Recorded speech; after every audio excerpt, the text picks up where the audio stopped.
Seigneur, nous voici encore ce matin devant ton saint trône, réunis avec le saint pour être transformés par la puissance de la parole.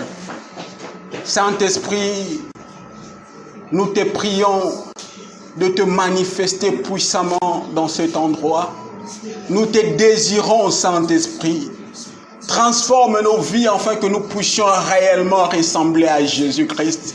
Dans nos familles, dans le quartier, dans le lieu de travail, Seigneur, que nos caractères puissent réellement refléter Jésus, glorifier Jésus. Nos paroles, nos actions, Dieu de gloire, puissent réellement te glorifier. Parle-nous encore, Dieu de gloire, ce matin, dans le précieux nom de notre Seigneur et Sauveur Jésus-Christ. Amen. Amen. Amen. Je bénis encore l'Éternel pour ce matin. Le message que je veux partager avec nous ce matin, c'est un message miroir. Je suis convaincu, même moi-même qui est en train d'apporter la parole de Dieu, Dieu aussi est en train de me parler à travers le même message que je partage ce matin. Je suis convaincu, la personne qui va comprendre l'essence de ce message que je suis en train de partager ce matin, il va toujours vivre une vie de victoire en victoire. Amen. Parce que c'est ça le but de Dieu pour notre vie. Prenons nos Bibles dans le livre de Romains. Romains chapitre 8. Romains 8. Le verset 6 à 8, je lis au nom du Seigneur. Et l'affection de la chair, c'est la mort, tandis que l'affection de l'esprit, c'est la vie et la paix. Car l'affection de la chair est inimitié contre Dieu, parce qu'elle ne se soumet pas à la loi de Dieu et qu'elle ne le paie même pas. Le verset 8. Or, ceux qui vivent selon la chair ne sauraient plaire à Dieu. Prenons encore nos Bibles dans le livre de Romains, premier livre de Romains, chapitre 2, le verset 14 à 16. Je lis au nom du Seigneur. Mais l'homme animal ne reçoit pas les choses de l'Esprit de Dieu, car elles sont une folie pour lui et il ne peut les connaître. Parce que c'est spirituellement qu'on en juge. L'homme spirituel, au contraire, juge de tout. Amen. Et il n'est lui-même jugé par personne. Car qui a connu la pensée du Seigneur pour l'instruire? Or, nous savons la pensée de Christ. Amen. Le thème ou la pensée que je vais partager avec nous ce matin, je l'ai intitulé « Les 3 types d'hommes ». Les 3 types d'hommes. Dans le verset qu'on vient de lire, la Bible nous donne la liste des 3 types d'hommes ou les 3 types de personnes. La première personne dans les livres de 1 Corinthiens chapitre 2 à partir du verset 14, ça nous parle de l'homme animal ou l'homme naturel. L'homme animal ou l'homme naturel. Qui est l'homme animal ou qui est l'homme naturel? Un homme animal ou un homme naturel, c'est un homme ou une personne qui n'a jamais accepté Jésus-Christ comme son unique Seigneur et Sauveur personnel. L'homme animal, c'est la personne qui n'a jamais accepté Jésus-Christ comme son unique Seigneur et Sauveur personnel. Nous tous ici, quand on était nés, on était des hommes animaux, des personnes animales. Mais quand on a accepté Jésus-Christ, nous sommes transformés à une autre personne, à un autre homme que je vais essayer de partager avec nous dans les temps qui suivent. Je répète encore, l'homme animal, c'est l'homme qui n'a jamais accepté Jésus-Christ comme son unique Seigneur et Sauveur personnel. Parce que la Bible est en train de dire, dans Romains 3, 23, tous ont péché et tous sont privés de la gloire de Dieu. Personne n'est né enfant de Dieu en sortant dans le sein de ta maman. Nous tous, on était nés de pécheurs. Nous tous. Mais il y a eu un temps, un moment, par la grâce de Dieu, on avait écouté la parole de Dieu. Nous sommes devenus les enfants de Dieu. Mais quand nous sortons dans le ventre de notre maman, nous sommes des pécheurs et la Bible nous appelle l'homme naturel. Quand je parle de l'homme naturel, je ne parle pas de sexe, je parle de la race. Dans l'homme que je suis en train de parler, il y a l'homme et la femme. Les sexes male and female. Et la personne qui n'a pas accepté Jésus-Christ comme son Seigneur et Sauveur, sa finalité c'est l'enfer. Une personne qui n'a pas accepté Jésus-Christ comme son unique Seigneur et Sauveur, si aujourd'hui tu meurs, ta finalité c'est l'enfer. L'enfer est une réalité, mes frères, mes sœurs. Le ciel est une réalité. Mais le choix que chacun de nous est en train de faire maintenant déterminera là où tu passeras ton éternité. Si nous sommes réunis ici, je suis convaincu que dans cet endroit, il n'y a pas des hommes animaux. Je suis convaincu que dans cet endroit, il n'y a pas de personnes naturelles ou l'homme animal. Je répète encore, Jésus-Christ a quitté le ciel. Il est venu sur la terre pour nous donner la vie éternelle. Tu peux avoir tout ce que tu peux avoir.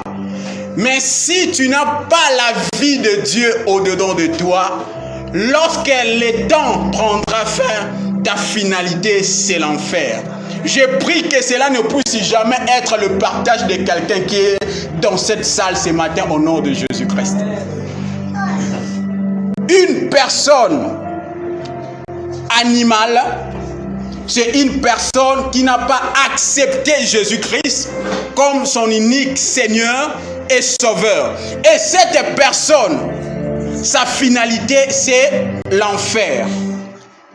La deuxième personne, ou le deuxième homme, c'est l'homme charnel. L'homme charnel. Cela, c'est dans le livre de Romains. Dans le livre de Romains qu'on vient de lire.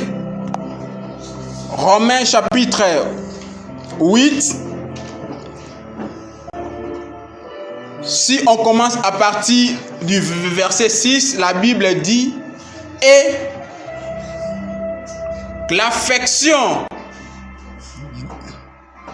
de la chair, c'est la mort, tandis que l'affection de l'esprit, c'est la vie et la paix. » Une personne charnelle, c'est une personne qui a accepté Jésus-Christ comme son Seigneur et Sauveur.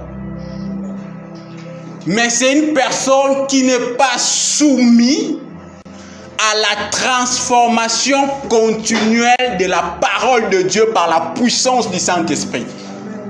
Je répète, une personne charnelle, c'est un chrétien qui a accepté Jésus-Christ comme son unique Seigneur et Sauveur personnel, mais qui n'est pas soumis à la transformation continuelle de la parole de Dieu par la puissance du Saint-Esprit.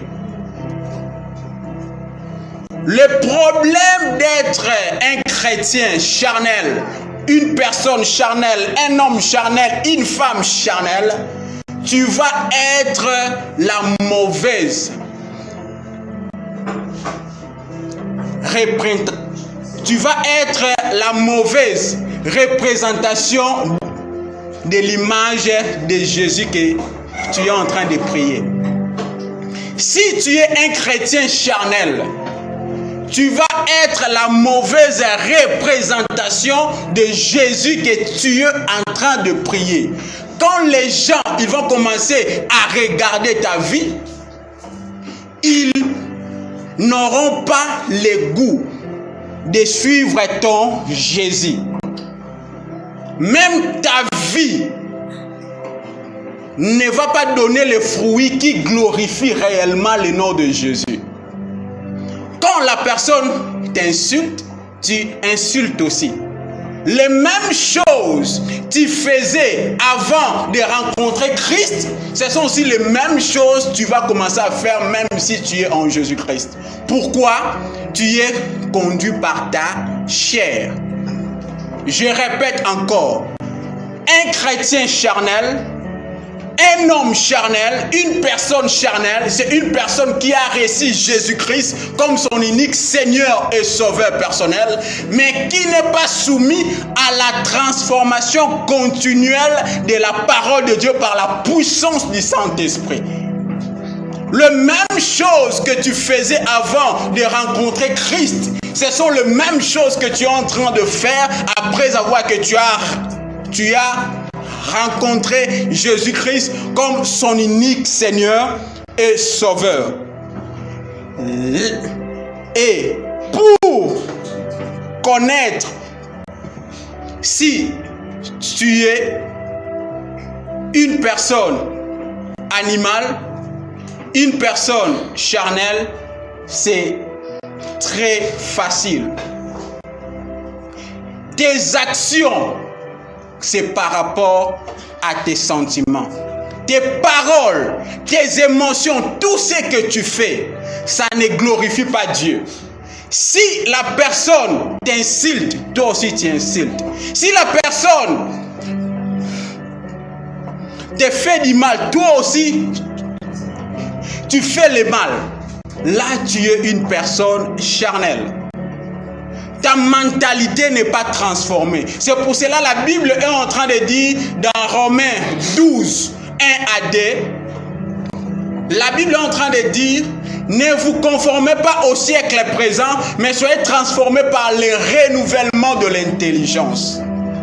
La transformation, c'est au niveau de ton âme. Nous tous ici, on a la vie de Dieu au niveau de notre esprit. Quand tu as accepté Jésus-Christ comme ton unique Seigneur et Sauveur, automatiquement tu as la vie de Dieu au-dedans de toi. Mais il y a la part de la responsabilité, la transformation. Pour que ta vie soit transformée, pour que ta vie puisse refléter la gloire de Dieu, tu as la part de la responsabilité de te soumettre à Jésus-Christ. De te soumettre à Jésus-Christ. Dans ton âme, il y a la volonté, tes émotions et l'intelligence. Dans l'âme, je répète, il y a la volonté, il y a les émotions, il y a l'intelligence. Quand Jésus-Christ vient nous sauver, il sauve notre esprit. Et la vie de Dieu qui est dans notre esprit doit entrer dans notre âme pour que cela puisse se manifester dans notre corps. Le salut de l'esprit, c'est instantané. Au moment où tu acceptes Jésus-Christ comme ton unique Seigneur et Sauveur, automatiquement tu es sauvé, ma sœur, automatiquement tu es sauvé, mon frère. Amen. Dans l'immédiat, tu as la vie éternelle au-dedans de toi. Pourquoi? La vie de Dieu, c'est un don. Ce n'est pas par nos efforts, c'est un don. On reçoit cela par la foi. Mais après avoir accepté Jésus-Christ comme ton unique Seigneur et Sauveur, il y a un travail qui doit se faire au niveau de ton âme. C'est pour cela qu'on parle de renouvellement de notre intelligence. C'est au niveau de ton âme. Et c'est là que tu as la part de la responsabilité de te soumettre à Dieu pour que ta vie puisse glorifier Dieu. Quand les gens sont en train de regarder ta vie, ils ont vraiment l'envie de suivre Jésus-Christ. Et pour voir une personne charnelle, un homme charnel, un chrétien charnel, prenons nos Bibles dans le livre de Galates. Galates chapitre 5. Galates 5. Je commence à lire à partir du verset 19. Galates chapitre 5, le verset 19. Or, les œuvres de la chair sont manifestes. Ce sont l'impudicité, l'impureté, la dissolution, l'idolâtrie, la mangie, les inimitiés, le querelle, les jalousies, les ammonicités, les disputes, les divisions, les sectes. Le verset 21, l'envie, l'ivrognerie, les excès de table et les choses semblables. Et les choses semblables. Une personne charnelle, un chrétien charnel, il fait tout ce qu'il veut. Sa vie n'est pas soumise à la parole de Dieu sous la direction du Saint-Esprit. C'est un chrétien charnel. Tu viens à l'église, tu pries, mais quand les gens regardent ta vie, même tes amis, dans ta famille, ils ont vraiment des doutes. À tel point qu'on te demande, même toi aussi, tu fais les choses comme tout le monde. Pourquoi? En tant qu'enfants de Dieu, nous ne sommes pas appelés à nous comporter comme tout le monde. En tant qu'enfants de Dieu, nous ne sommes pas appelés à réagir comme tout le monde.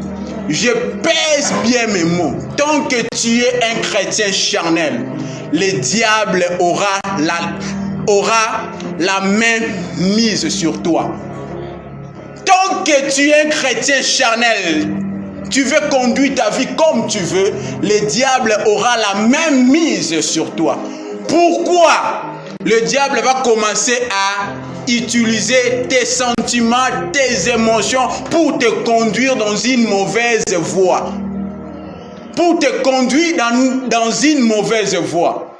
Et si tu veux réellement être une personne victorieuse, tu es censé à transiter vers la troisième personne qui est la personne spirituelle. La personne spirituelle. Si tu veux réellement vivre une vie victorieuse tous les jours de ta vie, tu es appelé à être une personne spirituelle. Qui est une personne spirituelle? Une personne spirituelle, c'est une personne qui a accepté Jésus-Christ comme son unique Seigneur et Sauveur personnel. Et elle est soumise à la transformation continuelle de la parole de Dieu par la puissance du Saint-Esprit. Je suis toujours en train de souligner sur la transformation continuelle. Tant que nous sommes là, nous sommes appelés à être transformés jour après jour. Même moi qui vous parle, je ne suis pas une personne parfaite. C'est pour cela, chaque jour, nous sommes appelés à méditer la parole de Dieu, à prier pour que Dieu puisse nous faire quoi?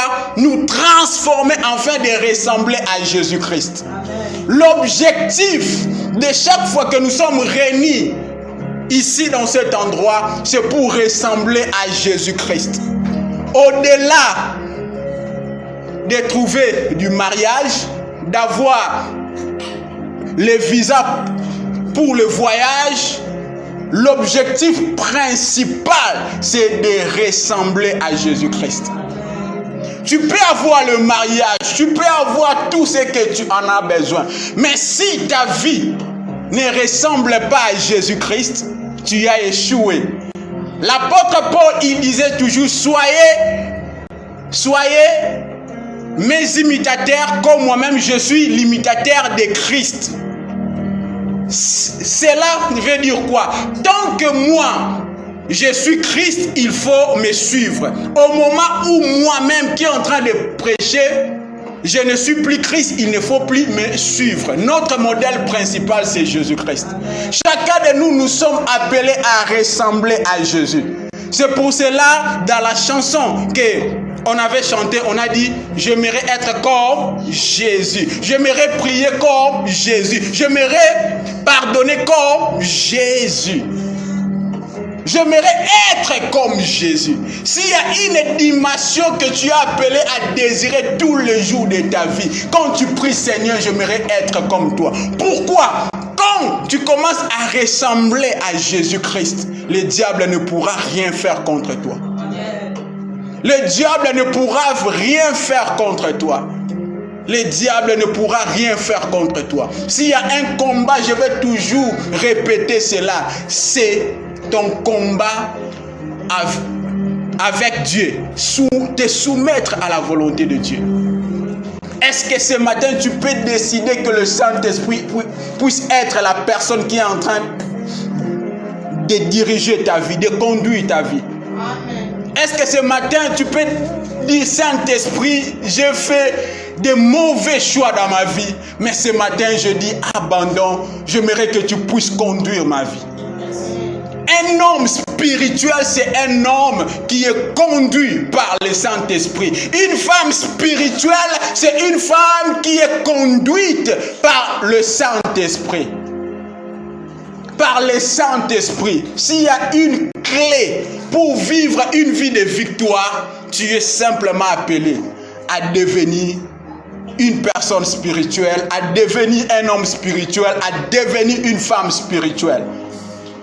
Tant que tu es un chrétien charnel, le diable va jouer avec ta vie, je le répète.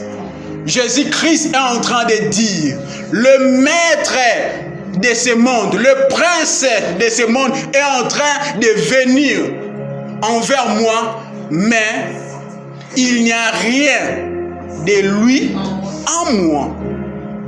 Tant que le diable, il va commencer à trouver en toi les choses qui lui appartient, il va te poursuivre. Il va te tourmenter. Mais pour que tu puisses être une personne de victoire, tu dois simplement te soumettre à la transformation continuelle de la parole de Dieu. La plupart de nos problèmes dans la vie, c'est parce que nous ne sommes pas soumis à la parole de Dieu, mes frères et mes sœurs. Quand nos vies sont soumises réellement à la parole de Dieu, peu importe les difficultés, tu vas parler comme David. Je ne mourrai pas, je vivrai. Peu importe le combat dans ta famille, dans ta vie, tu vas dire, Seigneur, je sais, le nombre de mes jours sont écrits dans le livre de ta vie. Personne ne peut ôter ma vie. Tu as cette confiance au-dedans de toi. c'est une transformation continuelle. C'est à vie. C'est pour cela que j'ai dit, si réellement tu veux marcher avec Dieu, tu es censé à lire la Bible chaque jour, à prier chaque jour. Nous prenons les déjeuners chaque jour, mais pour lire la parole de Dieu, on doit te rappeler. À chaque fois que tu es incapable de méditer la Bible, de prier, c'est une grande attaque du diable contre ta vie. Parce que la parole de Dieu, c'est un miroir. À chaque fois que tu ouvres la parole de Dieu te reproche. La parole de Dieu te transforme. La parole de Dieu te dit, c'est que la chose là, tu devais faire, il ne faut plus le faire. Pourquoi? Notre vie est censée reproduire la vie de Christ. Tu n'as pas la vie. La seule vie que nous sommes appelés à reproduire, c'est la vie de Christ et Jésus-Christ. Si aujourd'hui tu décides, Seigneur, par ta grâce, je me soumets à l'autorité, chaque jour de lire au moins un chapitre de la Bible, je peux te rassurer, tu ne seras plus la même femme, tu ne seras plus le même homme. Il faut être transformé, il faut être transformé. Parfois tu peux être là, tu es en train de dire, Seigneur, donne-moi un bon travail. Mais Dieu est en train de regarder avec ton caractère là. S'il te donne un bon travail, tu ne diras pas là-bas. Ton caractère doit être transformé. Tu peux dire, Seigneur, j'ai besoin d'un mariage. Dieu est en train de regarder avec ton caractère là. Si je te donne un mariage, dans le mariage là, tu vas commencer à te battre chaque jour. Il faut être d'abord transformé. La chose la plus importante avec Dieu n'est pas d'abord la bénédiction, c'est la transformation. Pourquoi? Parce que si tu es transformé, Dieu te bénit, la transformation va être...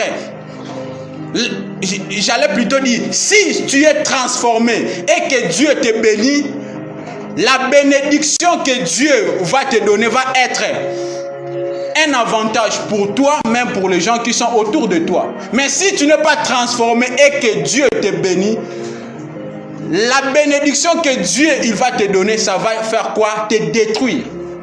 Dieu ne veut pas te détruire. La chose la plus importante que Dieu nous demande ce matin, c'est d'être l'homme spirituel, être une femme spirituelle, être un chrétien spirituel. Quand tu es un chrétien spirituel, peu importe le combat qui peuvent arriver contre toi, tu vas t'en sortir toujours vainqueur. Vainqueur, vainqueur. Je répète encore, je suis en train d'atterrir. J'ai dit l'homme animal, c'est une personne qui n'a pas accepté Jésus-Christ comme son unique Seigneur et Sauveur personnel. Et la finalité de cette personne, c'est l'enfer. L'enfer et le paradis sont réels. Mais les choix que chacun de nous est en train de faire maintenant, ça détermine là où tu passeras ton éternité.